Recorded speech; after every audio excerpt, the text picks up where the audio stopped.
Hello दोस्तों, मैं राम मनोहर आप सभी का स्वागत करता हूं आज के इस सेशन पर। तो रीजनिंग में हम आज की क्लास में पढ़ने वाले हैं डाइस। ठीक है। डाइस एक बहुत ही इंपॉर्टेंट टॉपिक रहेगा। यहां से एग्जाम में 2 नंबर तक के क्वेश्चंस बनते ही बनते हैं। तो सबसे पहले आज की जो हमारी क्लास रहेगी डाइस की एक बेसिक क्लास होगी। इस बेसिक क्लास में आपको डाइस के बारे में पूरी बेसिक बताई जाएगी। किस प्रकार के क्वेश्चन बनते हैं, किस किस टाइप से क्वेश्चन बनेंगे, सारी चीजें एक्सप्लेन होंगी। तो बिल्कुल बने रहिए और चलिए देखिए डाइस स्टार्ट करते हैं। तो जैसे सबसे पहले पीपीटी पर यहाँ पर देखिए एक रिप्रेजेंटेशन दिखाया जा रहा है डाइस। तो डाइस में ध्यान रखिएगा, सबसे पहले आप एक रिप्रेजेंटेशन समझिए। ये जो डाइस है दोस्तों ध्यान रखिएगा, इसको हिंदी में कहा जाता है पासा। लिख दिया जाए पासा। तो आज हम इसकी पढ़ने वाले हैं पूरी की पूरी थ्योरी या फिर डाइस का एक बेसिक। तो डाइस में 2 प्रकार से क्वेश्चन पूछे जाएंगे। ये जो पहला डायग्राम दिख रहा है इसको बोलते हैं क्लोज्ड डाइस, इसको बोलेंगे बंद पासा। तो पहला जो टाइप का क्वेश्चन बनेगा वो बनेगा क्लोज डाइस से। क्लोज डाइस में आपको 2-3 रिप्रेजेंटेशन दिखाएगा और बोलेगा अपोजिट बताओ। तो ध्यान रखिएगा, टाइप फर्स्ट बनता है क्लोज डाइस से। अब क्लोज डाइस में ही 1 या 2 टाइप अलग अलग कैटेगरी में पूछे जाते हैं। अब देखिए जरा ये क्लोज डाइस। क्लोज डाइस आप सबको समझ में आ रहा होगा, जैसे डायग्राम में दिखाया जा रहा है कि यहाँ 4 पॉइंट है, यहाँ 5 पॉइंट है। 6 सरफेस होंगे, 6 सरफेस में कुछ ना कुछ लिखा होगा, अल्फाबेट, नंबर्स, कलर्स। ये होता है क्लोज डाइस। अब ये एक प्रोसेस बताई जा रही है कि इसको ओपन किया जा रहा है और ओपन करने के बाद ये एक रिप्रेजेंटेशन तैयार है और इसको बोला जाता है ओपन डाइस। ओपन डाइस, खुला पासा, खुला पासा। तो डाइस में ध्यान रखिएगा 2 पैटर्न पर क्वेश्चंस बनेंगे। अब इन्हीं के अंदर अलग अलग तरीके होंगे। तो बेसिक अगर पैटर्न देखो तो क्लोज डाइस से क्वेश्चन आएगा और एक होगा ओपन डाइस से। 2 फॉर्मेट के क्वेश्चन यहां पर बनेंगे। ठीक। तो आइए एक रिप्रेजेंटेशन की, ये डायग्राम में अगर क्लियर नहीं है तो आइए इसी को मैं सबसे पहले आपको एक्सप्लेन कर देता हूं। देखिए, डाइस एक प्रकार का क्या है, घन है। घन जिसमें 6 सतह होते हैं। तो आइए जरा देखते हैं इसको ओपन करके। सबसे पहले एक ओपन रिप्रेजेंटेशन आप सभी को समझ में आ जाए, क्योंकि क्लोज डाइस बंद पासा तो भाई क्लियर है। ओपन डाइस के बारे में क्लियर कर लेते हैं। तो डाइस एक प्रकार का क्या है, घन है, क्यूब है, जैसा कि ये दिख रहा है। इसमें टोटल कितने सतह हैं, 6 सतह हैं। ये टॉप वाला सरफेस, ये बॉटम वाला सरफेस, दायां वाला सरफेस, ये बायां वाला सरफेस, ये है फ्रंट। और इसी का अपोजिट हो जाएगा बैक वाला सरफेस।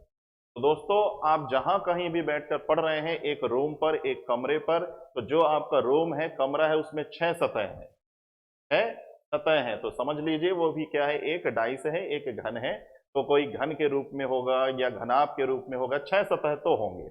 एक छत, एक जमीन, एक दायां, एक बायां, और एक अभी जो आप वीडियो देख रहे हैं एक पीछे तरफ। तो ये टोटल 6 सतह होते हैं। अब मैं क्या करने वाला हूं, इसी को पूरा ओपन करने वाला हूं तो आपको एक ओपन रिप्रेजेंटेशन समझ में आ जाए। तो ये वाला सरफेस जो फ्रंट में बना हुआ है, ये वाला सरफेस जो फ्रंट में बना हुआ है, इसी को मैंने अलग से यहां पर रिप्रेजेंट कर दिया और इसका नाम दे दिया हमने फ्रंट वाले सरफेस को फ्रंट। चलिए यहां पे बनाते हैं, ये हो जाए फ्रंट वाला सरफेस, एकदम सामने वाला सरफेस। ठीक।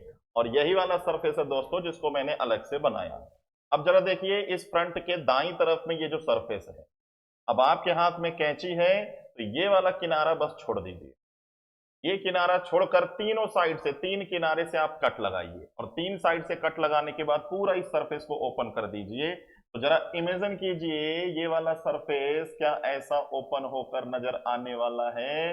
तो बिल्कुल हाँ, जब पूरा ओपन कर देंगे तो ये वाला सरफेस कुछ इस तरीके से नजर आने वाला है। और इसी का अपोजिट है लेफ्ट वाला सरफेस। तो ये किनारा बस छोड़ दो, ये किनारा मतलब जो फ्रंट से सामने वाले सरफेस से जुड़े हैं उस किनारे को छोड़ दो और 3 साइड से कट लगा के पूरा ओपन करो। और जब आप पूरा ओपन करोगे तो ये वाला सरफेस कुछ इस तरीके से नजर आएगा और ये दायां वाला सरफेस, बायां वाला सरफेस एक दूसरे के क्या हो जाएंगे, अपोजिट। तो फ्रंट के राइट साइड में ही मैंने बना लिया राइट वाला सरफेस और लेफ्ट साइड मैंने बना लिया लेफ्ट वाला सरफेस। तो ये हो जाएगा राइट साइड दायां वाला सरफेस, ये हो जाएगा लेफ्ट साइड बायां वाला सरफेस, और ये दायां और बायां एक दूसरे के क्या होंगे, अपोजिट होंगे। चलिए आइए बढ़ते हैं टॉप की तरफ। तो जब हमने राइट लेफ्ट कट किया तो ये किनारा तो कट हो गया होगा, इसको भी आप कट कर दो। कट करने के बाद पूरा ओपन करो, और जब पूरा ओपन करोगे तो ये वाला सरफेस कुछ ऐसा नजर आ रहा होगा टॉप, और इसी के नीचे होगा बॉटम। तो बॉटम वाला सरफेस कुछ इस तरीके से नजर आ रहा होगा। तो ये टॉप और बॉटम एक दूसरे के कैसे हो जाएंगे, अपोजिट। तो इसी फ्रंट के टॉप में ऐसे लगा दो दोस्तों, ये टॉप वाला सरफेस हो जाएगा और ये बॉटम वाला सरफेस, और ये हो जाएगा टॉप बॉटम एक दूसरे के अपोजिट। ये हो गए दोस्तों 5 सरफेस। एक दाया बायां अपोजिट हो जाएगा, टॉप बॉटम अपोजिट हो जाएगा। अब फ्रंट का अपोजिट, तो ध्यान रखिए कि फ्रंट का अपोजिट होगा बैक। अब वो कहां पर नजर आएगा दोस्तों, तो ध्यान रखिए दोस्तों, जिसके हाथ में कैंची है उसी के ऊपर डिपेंड करेगा कि वो लास्ट वाला जो सरफेस है, या कहें कि फ्रंट का अपोजिट वाला सरफेस है, उसी के ऊपर डिपेंड करेगा कि उस सरफेस को कहां से लाना चाहता है। अनेकों रूप होते हैं ओपन डाइस के, अनेकों रूप होते हैं, ठीक। तो मोस्टली जो किताबों में बताया जाता है, बुक वगैरह में दी जाती है, तो इसको यहां दिखाया जाता है। आपकी मर्जी, यहां से ले आओ, यहां से ले आओ, यहां से ले आओ, सारी चीजें एक समान है। तो ये हो जाएगा बैक, पीछे वाला सतह, ऐसा। तो ये बन गया एक क्लोज डाइस से ओपन डाइस, क्लोज डाइस से ओपन डाइस, खुला पासा। तो हमने एक पैक डाइस को क्या कर दिया, ओपन। तो ये हो गया एक ओपन डाइस का रिप्रेजेंटेशन। तो इसको ही आपको समझना है कि ध्यान रखिएगा, कभी भी इस प्रकार से अगर आपको डाइस देखने को मिले तो ध्यान रखना इसका अपोजिट होगा ये वाला सरफेस। या फिर आपको मैं एक बेसिक बताऊं कि एक कतार में अगर आपको एक सीधे लाइन में अगर 3 बॉक्स नजर आते हैं, तो बीच वाले बॉक्स को छोड़ दीजिए, तो ये जो अल्टरनेट बॉक्स होंगे ये एक दूसरे के अपोजिट होंगे, ठीक है। तो एक ये इंपॉर्टेंट पॉइंट समझ रहिएगा, अल्टरनेट एकांतर क्रम में, एक कतार में अगर 3 बॉक्स हैं तो बीच वाले को छोड़ दो। तो जरा देखो, इसका अपोजिट जानना है तो बीच वाले को छोड़कर ये एक दूसरे के अपोजिट, इसका अपोजिट जानना है तो बीच वाले को छोड़कर ये एक दूसरे के अपोजिट, फ्रंट का अपोजिट जानना है तो ये हो जाएंगे अपोजिट।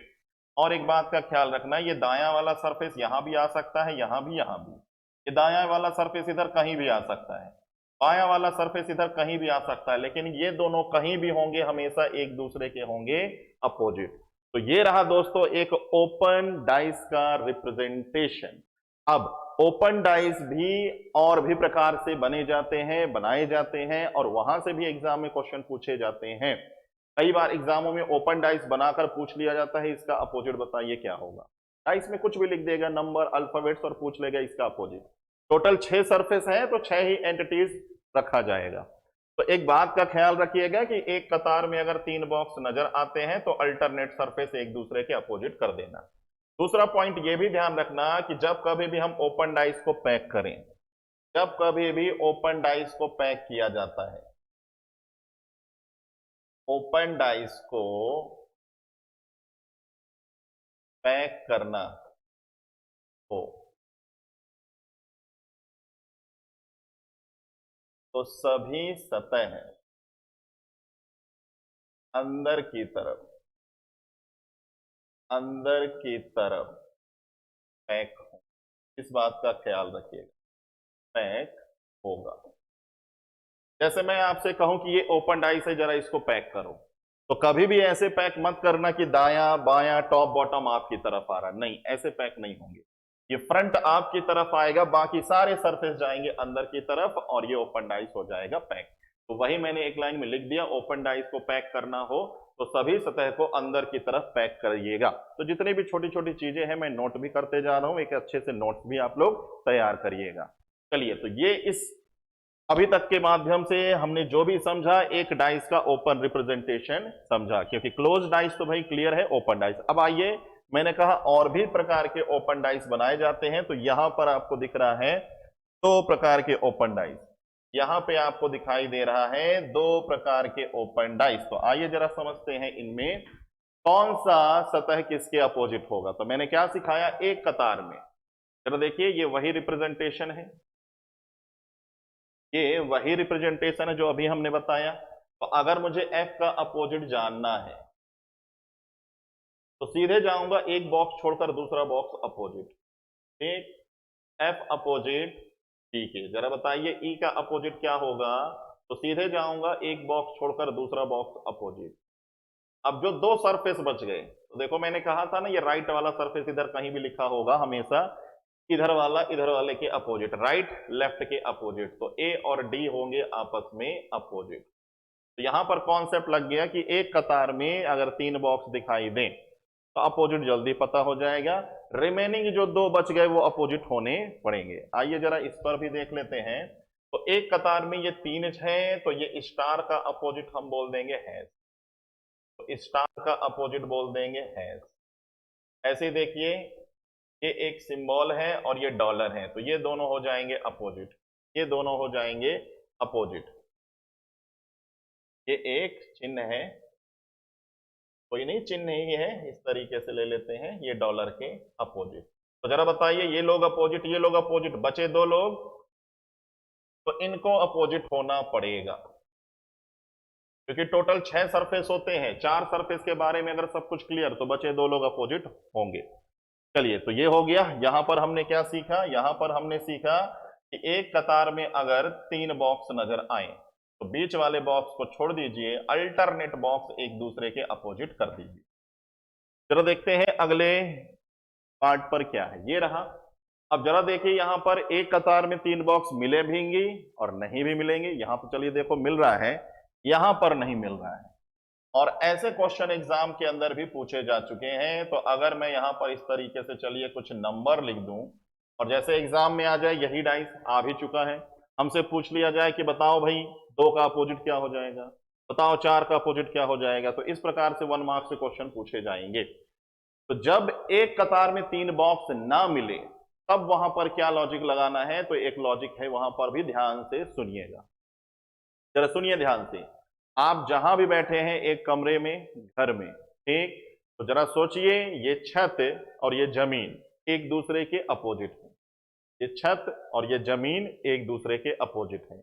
तो ये छत और जमीन एक दूसरे के किनारे और कोने को टच करते हैं क्या? नहीं, छत और जमीन एक दूसरे के किनारे और कोने को नहीं छूते हैं, मतलब दो अपोजिट सरफेस एक दूसरे के किनारे और कोने को नहीं छूते। दो अपोजिट सरफेस एक दूसरे के एजेस और कॉर्नर को टच नहीं करते हैं, यही सबसे इंपॉर्टेंट लाइन होगा। तो आओ जरा, अगर इसमें हमें अपोजिट पता करना है, तो सबसे पहले देखिए तीन का अपोजिट। तो तीन का अपोजिट दोस्तों ध्यान रखिएगा, तीन का अपोजिट जो कोई भी होगा, तीन के किनारे और कोने को नहीं छू रहा होगा। तीन का अपोजिट दो नहीं हो सकता, एक नहीं हो सकता, चार नहीं हो सकता, पांच नहीं हो सकता, तो बचा क्या? एक। अब बताइए दो का अपोजिट, दो का अपोजिट एक नहीं हो सकता, चार नहीं हो सकता, छह तो तीन का हो गया, तो बचा पांच, बचे दो नंबर, एक और चार। तो इस तरीके से आसानी से आप अपोजिट बताएंगे। ऐसे दूसरा नंबर जरा देखिए, दूसरे नंबर में भी बड़ी आसानी से आप बता सकते हो। देखो कि सबसे पहले मैं क्यू का अपोजिट पता कर लेता हूं। तो देखिए क्यू का अपोजिट क्यू के किनारे और कोने को टच नहीं कर रहा होगा, तो क्यू का अपोजिट y नहीं होगा, x नहीं होगा, z नहीं होगा, और p भी नहीं होगा, तो क्यू का अपोजिट होगा r। इसके बाद y का अपोजिट अगर हम पता करें, तो y का अपोजिट x q z होगा नहीं, r हो चुका है इसका अपोजिट, तो बचा p। और एक कतार में ये तीन लोग दिख ही रहे हैं, तो x का अपोजिट जाहिर सी बात है क्या हो जाएगा? z।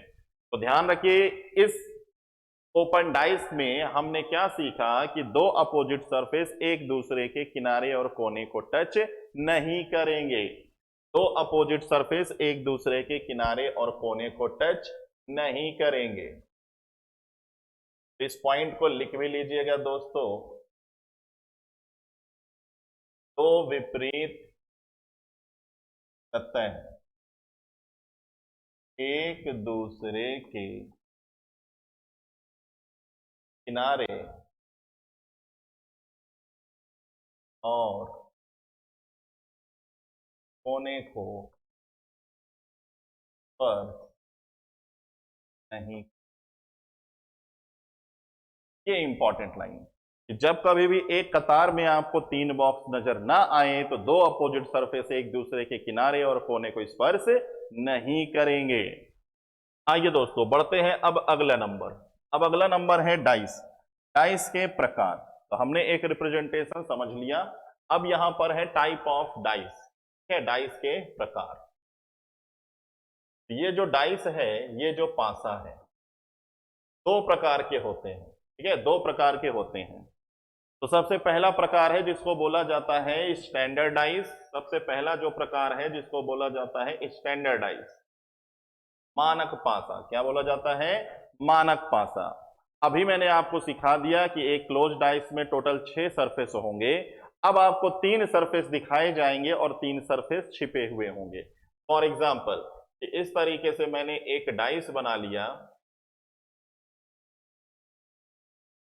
3 सरफेस दिखेंगे और 3 सरफेस छिपे होंगे। तो ध्यान रखिएगा, ये जो पहला नंबर का डाइस होता है जिसको स्टैंडर्ड डाइस बोलते हैं, इसमें केवल और केवल 1 से लेके 6 तक के अंकों का इस्तेमाल होगा। ओनली नंबर का इस्तेमाल होगा। इस प्रकार से या तो लिख दे 1, या तो लिख दे 2, या तो लिख दे 3, या तो 4, या तो 5, या तो 6। या तो ऐसे अंक होंगे या तो ऐसे डॉट में लिखेगा। 1 है तो 1 डॉट, 2 है तो 2, 3 है तो 3, इसके बाद 4 है तो 4, इसके बाद 5 है तो 5, इसके बाद 6 है तो 6 डॉट। तो स्टैंडर्ड डाइस में सिर्फ और सिर्फ नंबर का इस्तेमाल होगा, या तो ऐसे अंकों के रूप में या तो डॉट के रूप में। ये अब कैसे पहचानेंगे कि ये स्टैंडर्ड डाइस है अगर नंबर का इस्तेमाल कर लिया जाए? तो मैंने यहां पर लिख दिया 5, 6 और 4। तो देखिए कैसे पहचानेंगे। अगर मैंने लिखा 5, 6, 4 तो किसी भी दो सतह के अंकों का योग 7 नहीं होना चाहिए। Addition of any two number is not equal to 7। तो 5 और 6 को ऐड कीजिए, 7 नहीं। 4 एंड 5 को ऐड कीजिए, 7 नहीं। ठीक है, 6 एंड 4 को ऐड कीजिए, 7 नहीं। तो addition of any two number is not equal to 7। किसी भी दो सतह के अंकों का योग 7 नहीं होना चाहिए। और अगर 7 नहीं है तो दोस्तों ये है स्टैंडर्ड डाइस। और अगर ये स्टैंडर्ड डाइस है तो बड़ी आसानी से बताया जा सकता है 4 का अपोजिट, 5 का अपोजिट, 6 का अपोजिट। अगर ये स्टैंडर्डाइज है और बिल्कुल पहचान लिया ये है, और अगर ये स्टैंडर्डाइज बिल्कुल हमने पहचान लिया तो अपोजिट बड़ी आसानी से बताया जा सकता है, क्योंकि इसमें अपोजिट सरफेस के अंकों का योग कितना होगा दोस्तों? 7। तो ध्यान रखिएगा स्टैंडर्डाइज में अपोजिट सरफेस का सम होता है 7। अपोजिट सरफेस का सम हो जाएगा 7। तो आइए 4 के पीछे ऐसा नंबर लिखेंगे कि दोनों मिलके हो जाएं 7। तो ये लिख दीजिए 3। 5 के पीछे 2, 6 के पीछे 1। तो ये स्टैंडर्डाइज का अपोजिट हो गया फिक्स। ये स्टैंडर्डाइज का अपोजिट हो गया फिक्स। इतना ही है स्टैंडर्डाइज में। तो कभी भी अगर आपको नंबर्स दिखाई दें, ध्यान रखिएगा या तो डॉट के रूप में होंगे या तो नंबर्स के रूप में है। तो सबसे पहले देखिएगा कि दो सरफेस के अंकों का योग, दो सतह के अंकों का योग 7 है या नहीं। तो 7 नहीं है तो स्टैंडर्डाइज, और बिल्कुल इसके बाद मैं अभी बताने वाला हूं 7 हो जाएंगे तो वो जनरलाइज होगा। तो देखिए 7 नहीं है तो स्टैंडर्डाइज, और अगर ये स्टैंडर्डाइज है तो इनके अपोजिट फिक्स होते हैं। और दोस्तों ये वही डाइस है जिसको खेल में इस्तेमाल किया जाता है। ठीक है, आपके घर पे डाइस वगैरह है, सांप सीढ़ी खेलने में जो डाइस का इस्तेमाल किया जाता है वो यही डाइस है। आप उस डाइस को लीजिएगा। कंपनी जब मैन्युफैक्चर करती है तो इस बात का ख्याल रखती है कि 5 के पीछे 2, 6 के पीछे 1, 4 के पीछे 3 ऐसा बने ही। आइए, तो इतना ही है स्टैंडर्डाइज। इसके बाद आगे बढ़ते हैं। ये रहा जनरल डाइस। अगला नंबर जो है इसको बोलते हैं सामान्य पासा। तो सामान्य पासा में देखिए दोस्तों इस तरीके से डाइस के 3 रिप्रेजेंटेशन होंगे। डाइस के 3 रिप्रेजेंटेशन होंगे, सब 3 सतह दिखेंगे। ये मैं अलग अलग 3 दे रहा हूं क्योंकि अब इसमें कोई लिमिटेशन नहीं है। 3 सतह दिखेंगे, 3 छिपे हुए हैं। तो इसमें लिखा है कि 6 सतह पर या तो नंबर हो, तो नंबर मैं लिख दूं भाई 4, 3, 5। अल्फाबेट्स हो सकते हैं ए, बी, सी। कलर लिख सकता है भाई, रेड लिख दे, येलो लिख दे, ठीक है, ग्रीन लिख दे, और भी चीजें। सिंबल लिख सकता है अल्फा बीटा गामा। तो अगर किसी भी डाइस में अल्फाबेट्स लिखा है, कलर लिखा है, सिंबल लिखा है, तो वो तो जनरल डाइस है। अगर नंबर लिखा है, क्योंकि इसमें भी नंबर का इस्तेमाल किया जा सकता है, लेकिन कोई लिमिटेशन नहीं है, कोई भी नंबर ले लो, लेकिन सवाल है 1 से 6 तक नंबर का इस्तेमाल हो जाए तब कैसे पहचानेंगे। बस उसका उल्टा कर दीजिए, addition of any two number is equal to 7। तो देखिए 4 और 3 कितना बन गया, 7। तो ध्यान रखिए किसी भी दो सतह के अंकों का योग अगर 7 बन जाए, जैसे मैं लिख दूं 6 1 2, ये देखिए 6 और 1 7, ये देखिए 4 और 3 7, अगर दो सतह के अंकों का योग 7 दिख जाए तो समझ जाइएगा ये कहलाएगा जनरलाइज। तो वही लिखा गया है कि किसी भी दो सतह के अंकों का योग 7 दिख जाए तो कहलाएगा जनरलाइज। अब इसमें विपरीत जानने के लिए कुछ नियम का प्रयोग होगा। ठीक, अब जैसे मान लीजिए ये पहला वाला ही रिप्रेजेंटेशन दिया जा रहा है। अब इसमें हमसे पूछ लिया जाए, इसमें हमसे पूछ लिया जाए कि ये डाइस दिख रहा है, 4 के पीछे क्या नंबर लिखा होगा, 3 टॉप में दिख रहा है तो इसके पीछे, 5 के पीछे क्या नंबर होगा। तो दोस्तों जो नंबर हमें नहीं दिख रहा है, 1 नहीं दिख रहा है, 2 नहीं दिख रहा है, 6 नहीं दिख रहा है, तो इन तीनों में से कुछ भी हो सकता है।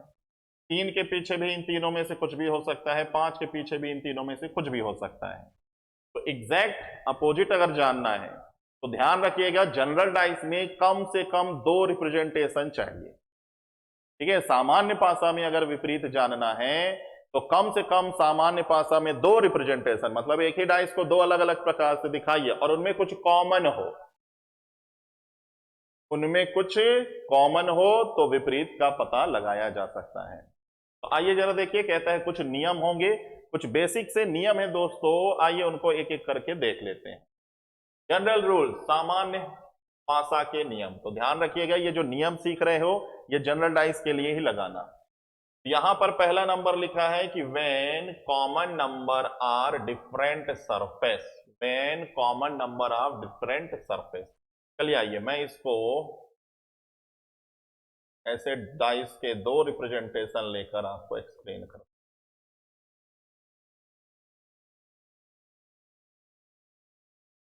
कि इस तरीके से 2 रिप्रेजेंट, ठीक, यहां पर लिख लेते हैं भाई 6, यहां पर 1, यहां पर 5, यहां पर लिख दिया मैंने 1, यहां पर लिख दिया 4, यहां पर लिख दिया। ये एक ही डाइस के 2 अलग अलग रूप हैं। तो दोस्तों ये 2 डाइस नहीं है, एक ही डाइस है, उसके 2 अलग अलग रिप्रेजेंटेशन है।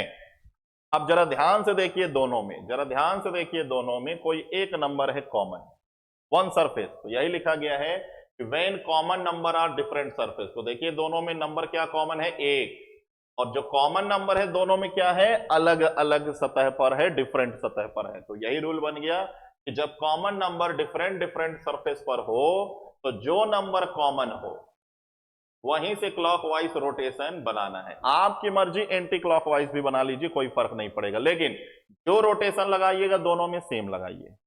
तो हम यहां पे क्लॉकवाइज रोटेशन लगा रहे हैं।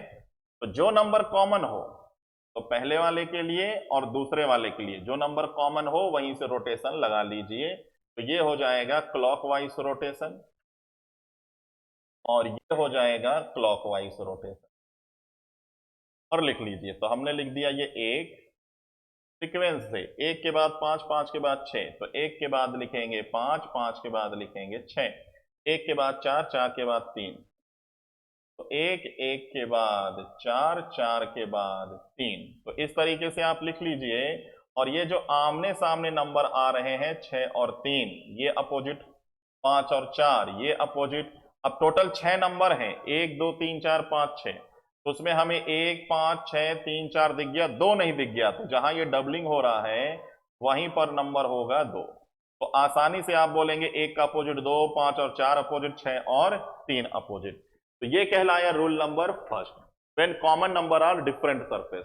तो कभी भी ध्यान रखिएगा जब कॉमन नंबर अलग अलग सरफेस पर हो तो जो नंबर कॉमन हो वहीं से क्लॉकवाइज रोटेशन घूम जाइए। ये हुआ रूल नंबर फर्स्ट। आइए सीखते हैं रूल नंबर 2।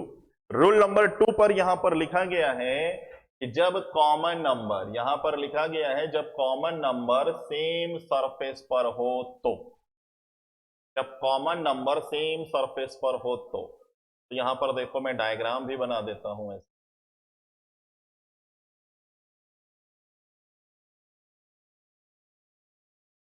अब यहां पर मैंने कुछ नंबर लिखे, जैसे मैंने लिख दिया 6, 1 और ये लिख दिया मैंने 2। यहां लिख दिया मैंने 1 और यहां लिख दिया मैंने 4 और यहां लिख दिया मैंने 3।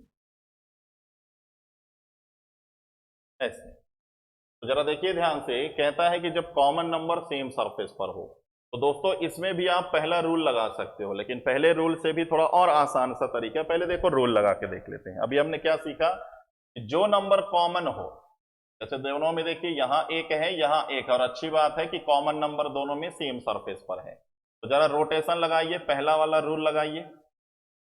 तो हम रोटेशन शुरू करेंगे 1 से ही। तो जरा देखिए 1 के बाद 6 और 2 लिख दीजिए, 6 और 2। 1 के बाद 3 और 4 लिख दीजिए, 1 के बाद 3 और 4।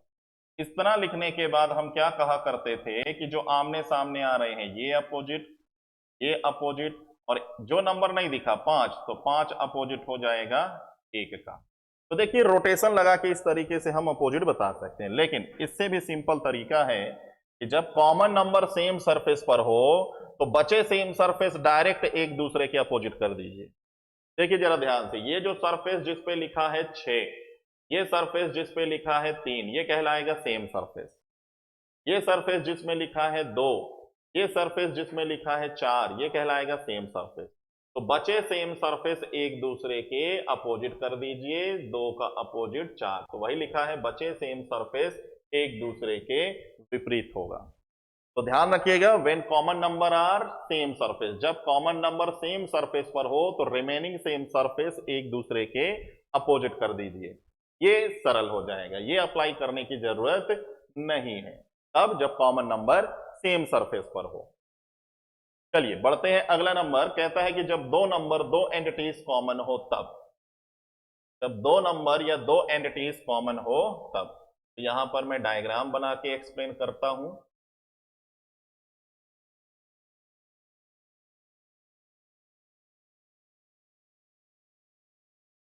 ये हो गया dice number first, dice number 2। अब यहां पर मैं लिख देता हूं 4 3 5, 3 4 और यहां 1। तो जरा ध्यान से देखिए, इस बार दोनों रिप्रेजेंटेशन में दो एंटिटीज कॉमन है, 3 4 यहां भी है, 3 4 यहां पर ही।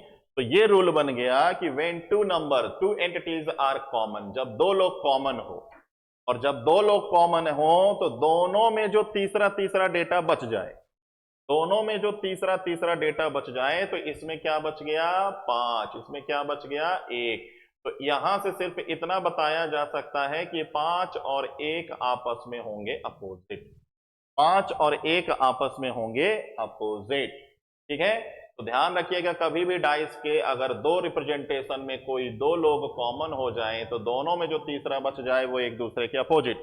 अब अगर इन्हीं में हमसे पूछ ले कि एग्जैक्ट 3 का अपोजिट बताओ, एग्जैक्ट 4 का अपोजिट बताओ, एग्जैक्ट नहीं बताया जा सकता, क्योंकि जो नंबर नहीं दिख रहा है 6 के बाद नहीं दिख रहा है 2, तो 3 का अपोजिट इन दोनों में से कोई एक हो सकता है, 4 का अपोजिट भी इन दोनों में से कोई एक हो सकता है। एग्जैक्ट पूछोगे तो नहीं बताया जा सकता। ठीक है, तो दोनों में जो तीसरा नंबर या तीसरा डेटा कुछ भी हो, ध्यान रखना अल्फाबेट्स होंगे, कलर होंगे, तो रूल लगा सकते हैं ये पूरा वाक। तो ये जो रूल बताया जा रहा है हमेशा आप सामान्य पासा में लगाना, जनरल डाइस में लगाना, स्टैंडर्ड डाइस में नहीं। स्टैंडर्ड डाइस का अपोजिट फिक्स होता है। ठीक, तो ये हो गया भाई रूल नंबर 3। इसके बाद when no surface are common, जब कोई सतह कॉमन ना हो, तो ये भी एक इंपॉर्टेंट डेटा है, जब कोई सतह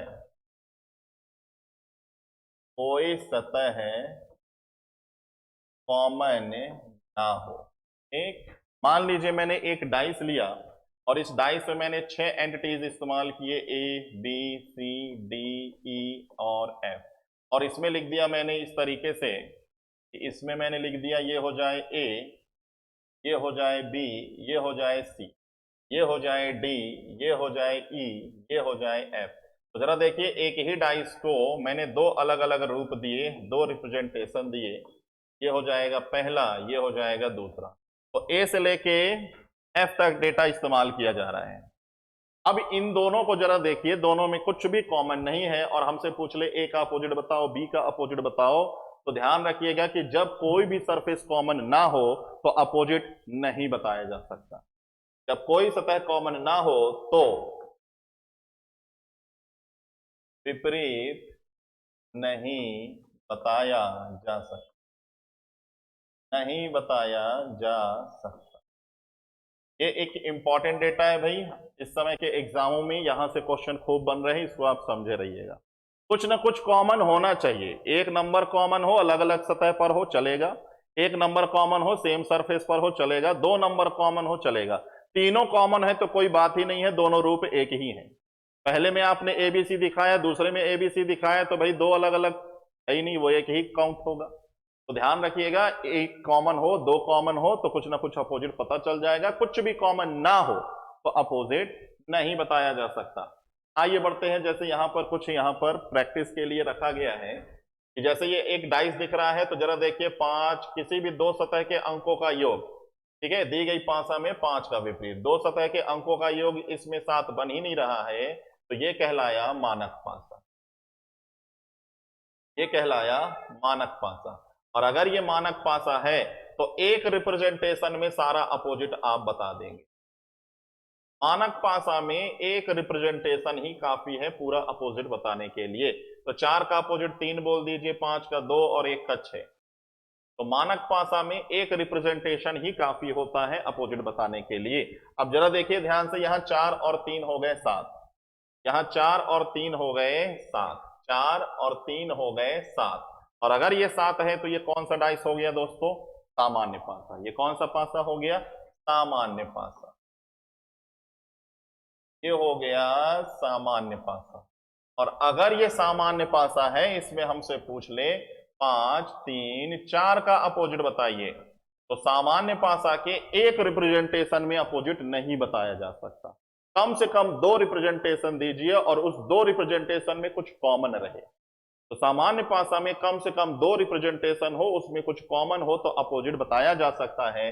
अब इसमें पूछ ले पांच का अपोजिट बताइए, तो पांच का अपोजिट एक भी हो सकता है, दो भी हो सकता है, छह भी हो सकता है, इनमें से कुछ भी हो सकता है। ठीक, तो बिल्कुल इस प्रकार के क्वेश्चंस भी हम लोग सॉल्व करेंगे। तो ये अभी आज की क्लास क्या है? बेसिक। तो आइए जरा हमने जो बेसिक सीखा उस बेसिक को यहां अपनाते हैं। तो जैसे मान लो ये एक क्वेश्चन है, एक ही डाइस के तीन अलग अलग रूप हैं। जो डेटा यहां पर लिया गया है, छह सरफेस हैं, छह सरफेस में इस्तेमाल हुआ ए बी के, ए बी के, एम एच, एक डेटा और होगा पी। तो देखिए एक डाइस के छह सतह हैं, छह सतह में लिया गया है ए बी के एम एच और पी। अब आपको इसमें किसी का भी अपोजिट पूछ ले, ए का, एम का, एच का, बी का, तो कैसे अपोजिट पता करेंगे? तो सबसे पहले देखिए लगाते हैं इसमें रोटेशन रूल। रोटेशन रूल सीखने के बाद मैं आपको बताऊंगा कि 10 सेकंड में अपोजिट बताया जाता है ये ऐसे क्वेश्चनों को। ये टाइप नंबर फर्स्ट है भाई, ये क्वेश्चन क्लोज डाइस का अगर हम कहें तो टाइप फर्स्ट है, तो बोलते हैं टाइप फर्स्ट का क्वेश्चन। आपको एक ही डाइस के तीन से चार रिप्रेजेंटेशन देगा और कहेगा इसका अपोजिट बताओ, टाइप फर्स्ट। तो देखिए अभी मैंने जो आपको रोटेशन रूल बताया उसके हिसाब से भी देखिए। अब मान लीजिए जैसे बच्चों के एग्जाम में आ गया भाई ये क्वेश्चन, तो रोटेशन लगाना है, तो कोई बच्चा फर्स्ट और सेकंड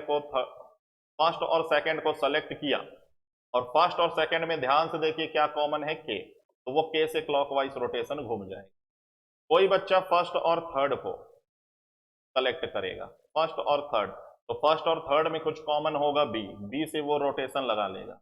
कोई बच्चा सेकंड और थर्ड को सेलेक्ट करेगा, सेकंड और थर्ड में कॉमन क्या है भाई? एच, तो वो एच से रोटेशन लगा लेगा। ठीक है, तो केवल कितने तरीके हैं? तीन, और आंसर सबका सेम आएगा। चलिए देखिए एक आध रोटेशन लगा के भी देख लेते हैं कि मान लीजिए फर्स्ट और सेकंड में हमें रोटेशन लगाना ही है, तो देखो फर्स्ट और सेकंड क्या कॉमन है? के, तो के से आप क्लॉकवाइज घूम जाओ। जरा देखिए यहां से जब हम घूमेंगे तो के बी ए, के बी ए, देखते चलिएगा के बी ए क्लॉकवाइज, ये पूरा कहलाएगा क्लॉकवाइज, के बी ए। फिर इसमें के एम और एच, के एम और एच, तो इस प्रकार से हम लिख देते थे और लिखने के बाद कहते थे ए और एच आपस में अपोजिट, बी और एम आपस में अपोजिट। अब जरा बताइए 6 लेटर है, कौन सा लेटर नहीं आया? तो लेटर नहीं आया पी, तो जहां डबलिंग हो रहा है उसी का अपोजिट हो जाएगा पी। तो इस तरीके से ये सारे हो जाएंगे अपोजिट। आइए मान लीजिए कोई बच्चा कहे कि हम सेकंड और थर्ड में रूल लगाएंगे, तो आइए सेकंड थर्ड में रूल लगा के देख लेते हैं। तो सेकंड थर्ड में क्या कॉमन है दोस्तों?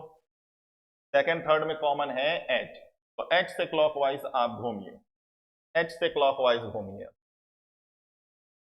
तो देखिए एच के से घूमूंगा तो के और एम, एच से घूमूंगा पी और टी। तो एच से घूमूंगा तो के और के बाद हो जाएगा एम, एच के बाद पी और बी, तो एच के बाद पी, पी के बाद बी, ऐसे लिख लिए जाएंगे। और यहां पे जो अपोजिट एम और बी, इसके बेस पर बोलूंगा एम और बी, यहां भी देख लीजिए एम और बी अपोजिट, के और पी अपोजिट, यहां से भी आंसर मिल रहा था के और पी। अब इसके बेस पर कौन सा लेटर नहीं दिख रहा है? ए, तो जहां ये डबलिंग हो रहा है वहीं पर हो जाएगा ए, तो एच का अपोजिट क्या बोल देंगे? ए। तो दोस्तों आप कहीं से भी किसी भी दो को सेलेक्ट करके रोटेशन रूल लगा दो, आंसर आपका तैयार। ठीक, तो ये तो हुआ भाई रोटेशन रूल लगाना। अब हम बात कर रहे थे कि जब कभी भी क्लोज डाइस में ऐसे क्वेश्चन आए तो आपको ये रोटेशन लगाने की आवश्यकता नहीं है। अब सुनिए क्विक वाला काम, क्विक वाला काम। जैसे मान लीजिए हमसे पूछ ले, सारा अपोजिट तो पता चल गया, बट मान लीजिए हमसे पूछ ले कि बताइए एच का अपोजिट क्या होगा। ठीक, हमसे पूछ लिया बताओ एच का अपोजिट क्या हो जाएगा। तो देखो जरा तीनों में देखो एच कहां है, एच कहां नहीं है। तो एच यहां है, यस, यहां है एस, यहां नहीं है। अब एच का अपोजिट यहीं छिपा है। इन 3 लेटर में एक लेटर ऐसा है जो एच के साथ नहीं दिख रहा होगा। तो जरा देखो के दिख रहा है, ठीक है, बी एच के साथ दिख रहा है, क्या ए दिख रहा है एच के साथ? नहीं, तो वही है एच का अपोजिट। तो एच का अपोजिट बोल दीजिए ए, काम खत्म। ठीक, और भी एक बात समझ लेते हैं कि जैसे हमसे पूछ ले कि बताइए के का अपोजिट क्या होगा, तो तीनों में देखिए के कहां है और के कहां नहीं है। तो देखिए के यहां है, यस, के यहां है, यस, के यहां नहीं है, तो के का अपोजिट यहीं छिपा है। पी एच पी में एक लेटर ऐसा है जो के साथ नहीं दिख रहा है, बी दिख रहा है, यस, एच दिख रहा है, यस, पी नहीं दिख रहा है, तो यही हो गया के का अपोजिट। अब ये क्या हो रहा है, कैसे लॉजिक लग रहे हैं? तो फिर से मैं कहूंगा जरा दिमाग पे सोचिए कि जैसे ये छत और जमीन एक दूसरे के क्या है, अपोजिट है। क्या कभी अपोजिट आपको एक साथ दिख सकता है? अपोजिट कभी एक साथ दिख नहीं सकता और एक साथ छिप नहीं सकता। तो ध्यान रखिएगा, अगर अपोजिट में के का अपोजिट जानना है तो के अगर दिख रहा है तो के का अपोजिट पीछे छुपेगा, के टॉप में है तो नीचे छिपेगा, के सामने है तो पीछे छिपेगा, के दाईं तरफ है तो बाईं तरफ छिपेगा। तो अपोजिट एक साथ दिख नहीं सकते और एक साथ छिप नहीं सकते, इसी कॉन्सेप्ट पर ये बन रहा है। तो यहां पर मैं बिल्कुल लिख देता हूं, चलिए ये नोट लगा के लिख लीजिएगा दोस्तों, काफी इंपॉर्टेंट। विपरीत सतह है, विपरीत सतह, opposite surface can not seen together, can not hidden together. Opposite विपरीत सतह है एक साथ दिख नहीं सकते, दिख नहीं सकते और एक साथ, और एक साथ छिप नहीं, छिप नहीं। तो ये काफी इंपॉर्टेंट लाइन हो जाएगा। Opposite surface can never seen together and can never hidden together. Opposite surface एक साथ दिख नहीं सकते और एक साथ छिप नहीं सकते। इसी बेसिक कॉन्सेप्ट से आप 10 सेकंड के अंदर ये बना सकते। चलिए पढ़ते हैं और भी कुछ बेसिक। जैसे एक बेसिक ये है, देखिए जरा यहां पर कहता है कि ए और बी पर क्या आ सकता है, ए और बी पर क्या आ सकता है। यहां मैं बिल्कुल लिख दे हूं भाई, ये ध्यान रखिए, ये 6 लिखा हुआ है, ये 1 लिखा हुआ है, और ये क्लियर दिख रहा है 4, ये लिखा हुआ है 5, ये लिखा हुआ है 3, ये लिखा हुआ है 2, ये लिखा हुआ है 1, ये 3, ये 6, यहां पर लिखा हुआ है बी और यहां पर लिखा हुआ है ए, यहां पर लिखा हुआ है 5। तो कहता है इस बी और ए में क्या आ सकता है? तो जरा देखिए दोस्तों ध्यान से, अगर हम इन दोनों का इस्तेमाल कर लें तो इन दोनों में जरा देखिए ध्यान से, ये कॉमन नंबर तो सेम सरफेस पर है। तो कॉमन नंबर अगर सेम सरफेस पर है तो बड़ी आसानी से मैं बोल सकता हूं 6 का अपोजिट 2 और 5 का अपोजिट 1। तो 3 का अपोजिट क्या हो जाएगा? 4। तो देखो बड़ी आसानी से हमने अपोजिट का पता लगा लिया। अब अगर अपोजिट हमें पता है, अब अगर अपोजिट हमें पता है तो बड़ी आसानी से अब हम इसका आंसर दे सकते हैं। तो देखिए यहां पर 5 है ना, तो 5 का अपोजिट क्या है? 1। तो अभी अभी हमने सीखा कि अपोजिट एक साथ दिख नहीं सकते। तो अगर यहां पर 5 दिख रहा है तो ए और बी में तो 1 हो ही नहीं सकता, क्योंकि अपोजिट एक साथ दिख नहीं सकते, अपोजिट एक साथ दिख नहीं सकते। तो ए और बी में 1 हो ही नहीं सकता। तो वो सारे ऑप्शन हटा दीजिए जहां पर आपको 1 दिखाई दे रहा है। क्या बच जाएगा? या तो 2 या तो 3, या तो 2 या तो 3।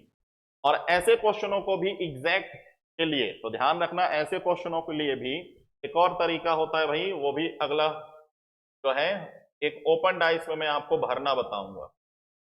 एक ओपन डाइस में ऐसे भर के भी बताया जा सकता है कि जैसे आपने रोटेशन लगाया, रोटेशन यहीं से लगा दो 3, तो क्लॉकवाइज रोटेशन इधर और इधर भी। तो 3 2 5, तो 3 2 और ये हो जाएंगे 5, 3 6 1, 3 6 और ये 1, और एक नंबर जो नहीं आया 4 यहां। तो 5 के बाद क्या क्या नंबर हो सकते हैं? तो 5 के बाद जरा ऑप्शन देखिए। अगर हमसे बोला जाए कि 5 के बाद क्या क्या हो सकता है, तो देखिए 5 के बाद 3 और 2, 5 के बाद 3 और 2 हो सकता है। और क्या हो सकता है भाई? 6 और 3, तो बिल्कुल 6 और 3 भी हो सकता है। 5 के बाद अगर मैं क्लॉकवाइज घूमूं तो ऐसे भी घूम सकता हूं, ऐसे भी घूम सकता हूं। 5 के बाद 2 और 4 का भी नंबर लग सकता है, बट ऑप्शन में टैली हो रहा है 2 और 3। बाकी ये कैसे भरते हैं तो इसका भी एक लॉजिक है दोस्तों, इसको कैसे भरते हैं इसका इस्तेमाल किया जाता है कुछ क्वेश्चन को बनाने में। चलिए आइए जरा देखें, जैसे ये वाला क्वेश्चन, ये है टाइप नंबर 2 की बात करें, ये हो गया टाइप नंबर 2, क्लोज डाइस का टाइप नंबर 2। जरा देखिए, ये पहला रिप्रेजेंटेशन, दूसरा रिप्रेजेंटेशन, तीसरे में यहां लग गया प्रश्न चिन्ह। कहता है बताइए प्रश्न चिन्ह पर क्या आएगा। तो दोस्तों मैं आपको बता दूं, ओपन डाइस में भरना ऐसे क्वेश्चन के लिए तुरंत आप ओपन डाइस बना लीजिए, क्योंकि क्या है, ओपन डाइस नहीं बनाएंगे तो एक समस्या आएगी। क्या आएगी पहले देख लीजिए। जैसे मान लीजिए कि हमें रूल लगाना है, तो पहले दूसरे को सेलेक्ट किया और यहां पर कॉमन है 2, तो 2 से क्लॉकवाइज घूम जाओ, तो 2 के बाद आएगा 4, 4 के बाद आएगा 3, 2 के बाद 1 और 1 के बाद 5। तो जरा देखिए ये अपोजिट हो जाएंगे, 5 और 3 अपोजिट, 1 और 4 अपोजिट, 2 का अपोजिट 1। अब जरा देखिए यहां पर 6 और 1 दिख रहा है, 6 और 1 दिख रहा है, तो 6 का अपोजिट क्या है? 2, तो 2 तो हो ही नहीं सकता। 1 का अपोजिट क्या है? 4, 4 भी नहीं हो सकता। बचा कौन? 3 और 5। तो अगर हम ऐसे चलेंगे तो सस्पेंस आएगा कि यार 3 भी बच गया और 5 भी बच गया, तो 3 और 5 में कोई ना कोई होगा। तो अगर हम ऐसे चलेंगे तो ये सस्पेंस बना रह जाएगा। और अगर आप ये सस्पेंस खत्म करना चाहते हो तो देखिए ये एक तरीका, क्या तरीका, यहां देखिए, तुरंत आप ऐसे ओपन डाइस बना लीजिए और यहीं से भरना शुरू कीजिए। यहां से अगर हम क्लॉकवाइज जाएंगे तो पहला नंबर क्लॉकवाइज ऐसे जा सकते हो भाई, 3 सतह कवर करने हैं, तो यहीं से आप जाओगे, पहला सतह, दूसरा सतह, तीसरा सतह, तो ये कहलाया क्लॉकवाइज। हम ऐसे भी जा सकते हैं कि इस सतह को कवर करके यहां पहुंच जाओ, ये भी हो जाएगा क्लॉकवाइज ऐसे। ठीक, अब जरा देखिए सस्पेंस बिल्कुल खत्म हो जाएगा, हमने एक ऐसा बना लिया ओपन डाइस, ये हो गया। अब यहां पर देखिए है 2, तो 2 को यहां लिख दीजिए, तो 2 के बाद 4 3, तो ये हो जाएगा 4, ये हो जाएगा 3, 2 के बाद 5 और 1, तो 2 के बाद 5 और 1, एक नंबर कौन बच गया जो खाली जगह के लिए? 6। अब देखिए ध्यान से,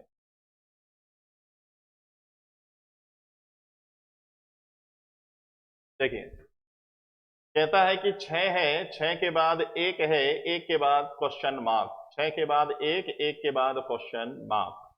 आइए ध्यान रखिए, ये क्वेश्चन मार्क हमेशा क्या आ जाए, क्वेश्चन मार्क हमेशा आपका बचा रह जाए तीसरे नंबर पे आए। तो अगर मैं रोटेशन लगाता हूं, अगर मैं रोटेशन लगाता हूं, तो रोटेशन लगाने पर जरा देखिए कि 6 से मैं रोटेशन लगाता हूं तो 6 के बाद 1 आना चाहिए, 1 के बाद प्रश्न चिन्ह है, 1 के बाद प्रश्न चिन्ह है।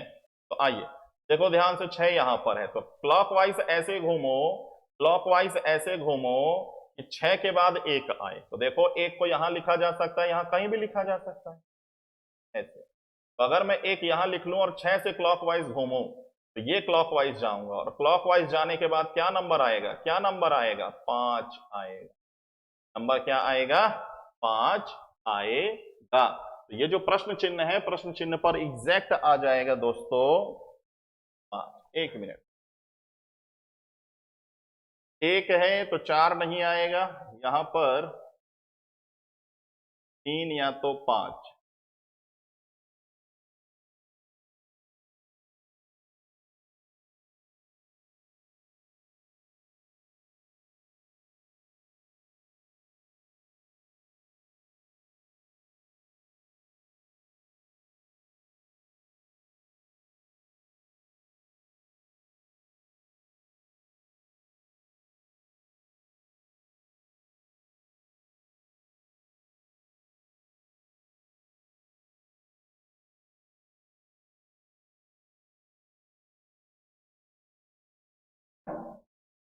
चलिए दोस्तों, यहां पर देखिए ये भरने में हमें क्लॉकवाइज में कुछ देखिए, चलिए देखिए इस प्रकार से अब इसको भर दीजिए।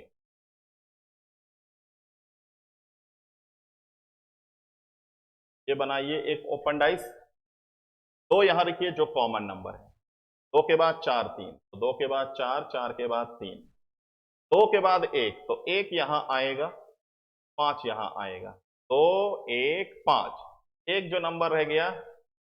अब ध्यान रखिए जो यहां पर है कि तीसरे वाले जो डाइस में, तीसरे वाले डाइस में कि हमें पता लगाना है कि भाई यहां पर क्या आएगा प्रश्न चिन्ह पर, और ऐसे क्लॉकवाइज। तो ध्यान रखिए जो रोटेशन यहां हो वो रोटेशन यहां टैली हो, जो रोटेशन यहां है वो रोटेशन यहां टैली हो। तो आइए जरा देखते हैं यहीं से, प्रश्न चिन्ह हमेशा लास्ट में आए ऐसा रोटेशन लगाना। तो 6 से अगर मैं घूमूं तो 6 के बाद 1, 1 के बाद प्रश्न चिन्ह। तो जरा ओपन डाइस में देखिए 6 कहां है, ये रहा। तो 6 से अगर मैं घूमा तो क्लॉकवाइज में 1 आना चाहिए, देखो 1 आ रहा है, 1 के बाद मैं मुड़ूंगा 3 की तरफ। तो एग्जैक्ट आंसर होगा यहां पर 3, राइट आंसर होगा यहां पर 3। क्लियर है दोस्तों? चलिए एक बार फिर से समझते हैं। अब जैसे यहां पर हमें रिप्रेजेंटेशन दिख रहा है यहां प्रश्न चिन्ह, तो फिर से क्या करो, ऐसे ओपन डाइस बना लो। फिर से आप क्या करो, इस तरीके से ओपन डाइस बना लो। भरना ऐसे ही है, यहीं से आप एक बार क्लॉकवाइज ऐसे जाओ, एक बार क्लॉकवाइज ऐसे जाओ। चलिए तो आइए जरा भरते हैं। कॉमन क्या है भाई, 3 है, तो 3 6 1, तो 3 6 1। यहां पर देखिए 3 4 और 5, तो 3 4 और 5, तो ये नंबर किसके लिए है, 2 के लिए। अब ओपन डाइस में देखिए, ओपन डाइस में भी देखिए और यहां भी देखिए, दोनों एक समान टैली करना, प्रश्न चिन्ह लास्ट में आए तो 2 के बाद 4, 4 के बाद प्रश्न चिन्ह, तो 2 के बाद 4, 4 के बाद प्रश्न चिन्ह। तो फिर से जरा देखिए, अगर मैं 2 से क्लॉकवाइज चलता हूं तो 4 बिल्कुल आ रहा है, और क्लॉकवाइज घूमा तो मैं 1 की तरफ ही आऊंगा, तो प्रश्न चिन्ह पर क्या आंसर होगा दोस्तों, 1 होगा, ये होगा सही जवाब। आइए फिर से बनाते हैं एक और क्वेश्चन। ऐसे क्वेश्चनों की प्रैक्टिस रखिए दोस्तों, ये टाइप 2 है, क्लोज डाइस का टाइप 2। ये इस तरीके से है भाई, तो दोनों में जरा देख लीजिए क्या कॉमन है। दोनों में कॉमन है 6, तो 6 3 1, तो हमने बना दिया 6 3 1। एक बार ऐसे घूम गए, 6 2 4, तो 6 2 4, ये नंबर किसके लिए, जो 1 से 5 6 तक में जो बच गया, 5 बच गया। अब यहां जो रोटेशन लगाना वो यहां मैच करना, और प्रश्न चिन्ह हमेशा अंतिम में फंसे, ऐसे रोटेशन घूमना कि प्रश्न चिन्ह अंतिम में फंसे। तो अगर मैं 5 से घूमता हूं तो 1, और 1 के बाद प्रश्न चिन्ह अंतिम में, तो यहां भी जरा 5 से घूमो। तो जब आप 5 से घूमोगे तो 5 के बाद 1 लाना है, तो देखो 1 को यहां लिख सकता हूं। तो देखो 5 के बाद 1 आ गया, 1 के बाद कौन सा नंबर आएगा, तो ध्यान रखो कभी इधर का जो अंतिम में नंबर आएगा वो ये होता है 3। देखो 4 आ नहीं सकता क्योंकि 1 का अपोजिट यहां आ नहीं सकता। 5 को पार करके 2 लिख नहीं सकते हो, 5 का अपोजिट भी, ठीक है, 5 का अपोजिट क्या है, 6, तो 6 भी नहीं आ सकता, 4 आ ही नहीं सकता, बचा 3 और 2, तो 2 तो आएगा ही नहीं, क्या आएगा यहाँ पर, 3 आएगा। तो जो प्रश्न चिन्ह है यहाँ सही आंसर होगा दोस्तों 3। तो कभी भी ये रोटेशन में ये अंतिम और ये अंतिम जब हम पैक करेंगे तो ये जुड़ेगा, तो 5 और 3 जुड़ेगा। आइए देखते हैं। अब ये है ओपन डाइस, ये है ओपन डाइस का, हम इसको टाइप नंबर 3 दे सकते हैं, टाइप 3 दे सकते हैं ओपन डाइस। तो कभी भी आपको ऐसा क्वेश्चन आ जाए ओपन डाइस, कहे कि ये एक ओपन डाइस है, इसको पैक करने पर कैसा नजर आएगा, तो जरा देखिए, ये खाली सरफेस आपस में अपोजिट, ये खाली सरफेस आपस में अपोजिट, और ए अपोजिट होगा बी के। तो हमें क्लियर पता चल चुका है ए अपोजिट होगा बी के। अब कहता है कि इसको पैक करो, कैसा दिखाई देगा। तो दोस्तों अभी अभी मैंने आपको सिखाया कि अपोजिट सरफेस ना तो एक साथ दिख सकता है ना तो एक साथ छिप सकता है। तो उन सभी ऑप्शन को हटा दीजिए जिसमें ए और बी एक साथ नजर आ रहे हैं, क्योंकि अपोजिट एक साथ नहीं दिख सकता है, ए और बी अपोजिट है, इसको भी हटा दीजिए। क्यों, क्योंकि ए और बी अपोजिट है, वो छुप गए। तो विपरीत एक साथ छिप नहीं सकता, इसको क्यों हटा दिए, क्योंकि विपरीत